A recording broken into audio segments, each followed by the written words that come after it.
My channel tips from Ajay. तो दोस्तों, आज जिस विषय पे हम चर्चा करने जा रहे हैं वो है मोपा इंटरनेशनल एयरपोर्ट जो नॉर्थ गोवा में है और उसका रियल एस्टेट मार्केट में क्या इम्पैक्ट रहेगा। तो मोपा इंटरनेशनल एयरपोर्ट जो है ये न्यूली कंस्ट्रक्टेड एयरपोर्ट है जो नॉर्थ गोवा में है। और इसके बाजू में जो एरियाज़ है जैसे पेरनिम, मैंड्रिम और मोरजिम, ये काफ़ी पॉपुलर डेस्टिनेशन प्लेसेस है। तो बेसिकली जो हमारा डैबोलिम एयरपोर्ट जो है एग्जिस्टिंग गोवा में, वो काफ़ी कंजेस्टेड और पुराना हो चुका है। जो मोपा इंटरनेशनल एयरपोर्ट है ये काफ़ी बड़ा है। तो Mopa international airport north Goa के रियल एस्टेट मार्केट में कैसे इम्पैक्ट कर सकता है। ये फ्लाइट्स के जो टूरिस्ट हैं, बिजनेस ट्रैवलर्स है, होम बायर्स जो है नॉर्थ गोवा में, उनके लिए काफ़ी कन्वीनियंट है ट्रैवलिंग के हिसाब से। दूसरा है राइजिंग डिमांड। जैसा हमने देखा है कि काफ़ी विजिटर्स, काफ़ी टूरिस्ट नॉर्थ गोवा में आते हैं कि वहाँ के बीचेस को देखते हुए। तो वहाँ पे जो होटल्स है, होम स्टेज है, रिटेल स्पेसेस है। तीसरा है इम्प्रूव्ड इंफ्रास्ट्रक्चर। अभी नॉर्थ गोवा में अगर हम देखा जाए तो काफ़ी नए रोड बन चुके हैं, हाईवेज सर्विसेज काफ़ी अच्छी है।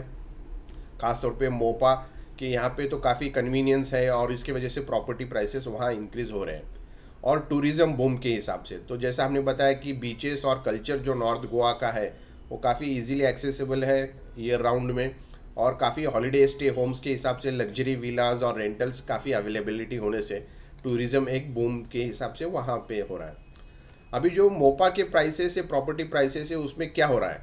तो जैसा हमने देखा है कि इसमें रैपिड एप्रिसिएशन है, करीबन 20 से लेके 30% का एक साल का रैपिड एप्रिसिएशन मोपा में खुद प्रॉपर्टी प्राइसेस में आ चुका है। ये एक हॉट इन्वेस्टमेंट जोन है। जैसा लोकेशंस हमने जो बताई, पेरनिम, दोडामार्ग, मैंड्रिम और मोरजिम, ये जो लोकेशंस है ये बायर्स के लिए काफ़ी अट्रैक्ट करते हैं, प्लॉट्स, विलाज और अपार्टमेंट्स के लिए। फिर लग्जरी मार्केट ग्रोथ है, सिटी बेस्ड बायर्स और एनआरआईज के लिए काफ़ी इंक्रीज या जो आपका इंटरेस्ट है इस प्रीमियम मार्केट विलाज में, इसके लिए ये लग्जरी मार्केट के हिसाब से काफ़ी ग्रोथ है इसमें। फिर हाई रेंटल यील्ड्स है। बहुत बार ऐसा होता है कि हम लोग वहाँ पे कोई प्रॉपर्टी परचेस करते हैं और वो हम लोग रेंट पे देते हैं। तो शॉर्ट टर्म हॉलीडे रेंटल्स के लिए जैसा ये एयरपोर्ट के पास रहेगा तो काफ़ी अट्रैक्टिव रिटर्न्स एक्सपेक्ट कर सकते हैं। 4 से लेके 7% के बीच में आप लोग वहाँ पे एक्सपेक्ट कर सकते हैं। और एक सेकेंड होम सर्च करके यहाँ पे भी एक ऑप्शन अवेलेबल है। जैसा वर्क स्टेशन से तो boosting demand for second homes के लिए भी ये काफ़ी एक बेनिफिटफुल ऑप्शन रह सकता है। अब मोपा जो एयरपोर्ट है ये वर्ल्ड क्लास टूरिज़्म के लिए एक गेटवे रहेगा। तो जैसा हमने बताया कि ये टर्निंग पॉइंट है गोवा के लिए और ये travel connectivity major Indian cities और इंटरनेशनल डेस्टिनेशंस को ये लहजा जाएगा ये एयरपोर्ट। और ये एक्सीलरेट करेगा नॉर्थ गोवा के रियल एस्टेट मार्केट को। तो मोपा का एक ट्रांजिट हब जो है ये बेसिकली रीशेप करेगा गोवा को परसीव करने में। तो जैसा हमने बोला कि ट्रैवलर, टूरिज़्म, बिजनेस ट्रैवल और प्रॉपर्टी इंटरेस्ट, ये एयरपोर्ट के नियर एंड अराउंड के हॉटस्पॉट जो उभर के आएंगे, जिसमें लाइफस्टाइल और इन्वेस्टमेंट को भी ये आगे जाके बूस्ट करेगा। तो मोपा का जो एयरपोर्ट है ये ईयर राउंड टूरिस्ट डेस्टिनेशन रहेगा। और इस हिसाब से जैसा यहाँ पे काफ़ी families luxury travels beyond just peak season के अलावा भी यहाँ पे आने के चांसेस है। तो एयरपोर्ट में काफ़ी बूस्ट रहेगा और साथ में ही लोकल लोकेशंस का भी important real estate price appreciation होने में उसका उपयोग होगा। तो किसको मोपा एयरपोर्ट में इन्वेस्ट करना चाहिए, अब ये बहुत इंपॉर्टेंट टॉपिक है। जैसा मैं खुद अगर देख रहा हूँ कि हॉलीडे होम अगर गोवा में करना है तो उनके लिए ये एक इम्पॉर्टेंट इन्वेस्टमेंट का ऑप्शन देख सकते हैं। अगर कोई रेंटल इनकम के लिए टूरिस्ट के थ्रू देख रहा है, जो जिसको चाहिए कि मुझे एक कंसिस्टेंट रेंटल इनकम चाहिए टूरिस्ट के थ्रू, वो यहाँ पे इन्वेस्ट कर सकते हैं। एक long time real estate investment के हिसाब से भी आप प्लान कर सकते हो। और जो चाहते कि एक सीरीन बीचेस जो है जो क्विक एक्सेस रहे एयरपोर्ट के थ्रू, तो उसके लिए भी यहाँ पे एक अच्छा ऑप्शन उभर के आ सकता है। तो जो कौन कौन से एरियाज़ है, जो टॉप नॉच एरियाज़ है जहाँ पे आप लोग इन्वेस्टमेंट के लिए देख सकते हैं मोपा एयरपोर्ट के बाजू में, तो एक है पेरनिम। तो पेरनिम जो है ये काफ़ी एयरपोर्ट के बाजू में है और इसका काफ़ी हाई ग्रोथ पोटेंशियल है। दूसरा है मैंड्रिम एंड मोरजिम। ये दोनों लोकेशंस काफ़ी ट्रैंक्विल बीचेस के लिए फेमस है और यहाँ पे काफ़ी लग्जरी प्रोजेक्ट्स आ चुके हैं, नए प्रोजेक्ट्स। और बाकी जो लोकेशंस है जैसा सियोलिम, आसागांव, अंजुना और पोरवोरिम, ये काफ़ी इमर्जिंग प्रीमियम रेसिडेंशियल और रेंटल जोन्स के लिए जाने जाते हैं। तो अभी हम ये देखते हैं कि मोपा एयरपोर्ट के लिए कौन कौन से जो डेवलप मतलब क्या डेवलपमेंट वहाँ पे हो रही है। तो हमने जैसा बोला कि एयरपोर्ट का जब डेवलपमेंट होता है, जैसा फेज़ वाइज में एयरपोर्ट डेवलप होके बन के आता है, तो उसके बाजू में यहाँ पे जो अगर हमें डेवलपमेंट देखने को मिलेगी, तो सबसे पहले एरो सिटी का डेवलपमेंट होगा, जो 2 से 32 एकड़ के टाउनशिप में ये डेवलपमेंट बन के आएगी। और ये आपके एयरपोर्ट को होटल्स, ऑफिसेज, शॉपिंग मॉल्स और एंटरटेनमेंट हब्स के साथ इसको डेवलप करेगी। फिर इसके साथ आपके न्यू होटल्स और रिसोर्ट्स की भी डेवलपमेंट रहेगी, जो आपके टूरिस्ट को कैटर करेगी। जितना भी आपका टूरिस्ट का फ्लो रहेगा कंसिस्टेंटली साल में, तो उसको ये कैटर करेगी, जिससे बूस्ट होगा जॉब क्रिएशन और आपकी प्रॉपर्टी वैल्यू को। फिर आएगा आपका कमर्शियल स्पेसेस, जैसे हम लोग बोलते हैं कि रेस्टोरेंट, कैफ़े, रिटेल आउटलेट्स और सर्विसेज सेंटर्स आते हैं, वहाँ से ये कमर्शियल स्पेसेस का भी डेवलपमेंट चालू हो जाता है। तो नॉर्थ गोवा ही इतना स्पेशल क्यों है? तो नॉर्थ गोवा का जैसा हमने बोला कि वहाँ के जो बीचेस हैं ये काफ़ी फेमस है, पीसफुल है, और ख़ास तौर पे मैंड्रिम, मोरजिम और आश्विम के जो बीचेस है वो काफ़ी सीरीन और पीसफुल है। कल्चर यहाँ पे अगर देखा जाए तो क्वेंट विलेजेस है, जैसा सियोलिम और आसगांव का।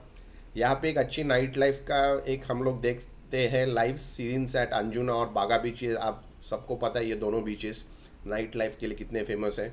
और अर्बन कंफर्ट, तो access to premium dining, supermarkets है, स्कूल्स, हॉस्पिटल्स। और मोपा एयरपोर्ट जैसे ऑपरेशनल हो गया है तो उसमें ट्रैवल टाइम का काफ़ी बच जाता है। आपका ड्राइविंग डिमांड और आपकी प्रॉपर्टी प्राइसेस को ये अपवर्ड शिफ्ट करता है। तो कुछ टिप्स अगर हम देखे जाए तो प्रॉपर्टी बाय करने में कौन कौन से टिप्स हमें देखने हैं, तो आपको जल्द से जल्द डिसाइड करना है, प्लान करना है, एक्ट अर्ली जैसा हम लोग बोलते हैं, ताकि प्राइसेस जल्दी से बढ़ने से पहले ही हम लोग वहाँ इन्वेस्ट करें तो अच्छी डील हमें मिल सके। फिर आपको राइट स्पॉट पे इन्वेस्टमेंट करना है, जैसे एरियाज़ जहाँ पे रोबोट इंफ्रास्ट्रक्चर आपको दिख रही है, रोबोट इंफ्रास्ट्रक्चर के साथ आपको हाई फ्यूचर डिमांड जहाँ पे प्लान करके देखने के लिए जो मिल रहा है, वहाँ पे आप बिल्कुल राइट हॉटस्पॉट चूज़ कर सकते हैं। और वेरीफाई लीगलिटीज़ जो भी है, प्रॉपर्टीज़ का टाइटल क्लियर होना चाहिए, अप्रूवल्स क्लियर होने ज़रूरी है बिफोर यू आप जो भी आपका इन्वेस्टमेंट डिसीजन लेते हैं। तो और लॉन्ग टर्म के हिसाब से आप रियल इस्टेट में मार्केट में आप इन्वेस्ट कर सकते हैं स्मार्ट थिंकिंग के साथ। अब लास्ट में हम लोग ये देखते हैं कि जो डिस्कवर जो प्रीमियम इन्वेस्टमेंट मोपा एयरपोर्ट के बाजू में आ रहे हैं, तो उसमें एक यूगेन गोल्फ सिटी करके एक बढ़िया ऑप्शन जो उभर के आ रहा है। और ये क्या है, यूगेन गोल्फ सिटी क्या है? ये है प्रीमियम लाइफस्टाइल इन्वेस्टमेंट के लिए मोपा एयरपोर्ट के बाजू में है। तो हमने सब जाना है कि मोपा मतलब मनोर इंटरनेशनल एयरपोर्ट का हमने जो जिक्र किया था। अब ये जो यूगेन गोल्फ सिटी है, ये एक स्प्रॉलिंग लग्जरी 500 एकड़ के गोल्फ थीम बेस्ड टाउनशिप का ये सिग्नेचर विलाज और सस्टेनेबल डिज़ाइन के साथ ये प्रोजेक्ट बनाया है। ये आपके वर्ल्ड क्लास एमिनिटीज़ में रहेगा, जिसमें आपको 100+ मतलब 100 के ऊपर फैसिलिटीज़ रहेंगे। इसमें आपका वेलनेस सेंटर्स रहेंगे, क्लब हाउसेस रहेंगे, स्विमिंग पूल्स और गार्डन्स के साथ ये प्रोजेक्ट में रहेगा। ये स्ट्रैटेजिक लोकेशन है। मोपा एयरपोर्ट जो मनोर इंटरनेशनल एयरपोर्ट जो आपका रहेगा, ये कुछ ही मिनटों के दूरी पे ये एक्सेसिबल रहेगा नॉर्थ गोवा एंड सिंधुदुर्ग के डिस्ट्रिक्ट महाराष्ट्र में जो है उसके लिए। और ये इको स्मार्ट लिविंग के साथ लहजा रहेगा। तो मतलब ये एनर्जी एफिशिएंट होम होगा, solar power, rain water harvesting और प्रोफेशनल प्रॉपर्टी मैनेजमेंट के साथ इसको मैनेज किया जाएगा। और ये आपका एक हाई रिटर्न की इन्वेस्टमेंट आप देख सकते हैं यूगेन गोल्फ सिटी प्रोजेक्ट में। एक अट्रैक्टिव रेंटल यील्ड्स आपको कंसिस्टेंटली मिलेंगे। एक लॉन्ग टर्म कैपिटल ग्रोथ और हैसल फ्री ओनरशिप के लिए आप इस प्रोजेक्ट को कंसिडर कर सकते हैं। फिर ये जो डिटेल्स हमने आज देखी, तो बेसिकली जैसा हमने देखा कि जो भी एयरपोर्ट कभी भी जो डेवलप होता है फेज़ वाइज, तो उसकी रियल इस्टेट इम्पैक्ट जो आता है वो धीरे धीरे और ग्रेजुअली आता है, लेकिन डेफिनेटली 10 से लेके 12% का अप्रिसिएशन आपको मिलता है। और ख़ास तौर पे जहाँ पे ये टूरिस्ट स्पॉट्स है, गोवा जैसा बड़ा जगह एक अपना जो उभर के ऑलरेडी नॉर्थ गोवा में हमने काफ़ी डेवलपमेंट देखना चालू किया है, तो डेफिनेटली एक आप इन्वेस्टमेंट के ऑप्शन से आप यहाँ देख सकते हो। तो दोस्तों ये इंटरेस्टिंग टॉपिक है, हमने सोचा कि ये आपके अपडेट करें इस टॉपिक को लेके। पूरा वीडियो देखिए, वीडियो देखने के बाद आप इस टॉपिक को सब्सक्राइब करिए इस वीडियो को, और ऐसे इंटरेस्टिंग वीडियोस हम आपके सामने लेके आएंगे, ताकि हमें भी ऐसा मोटिवेशन मिले कि आपको भी ऐसे रूबेरू अपडेट करते रहे टाइम टू टाइम ऐसे टॉपिक पे। तो thank you so much, take care of yourself and your family, thank you.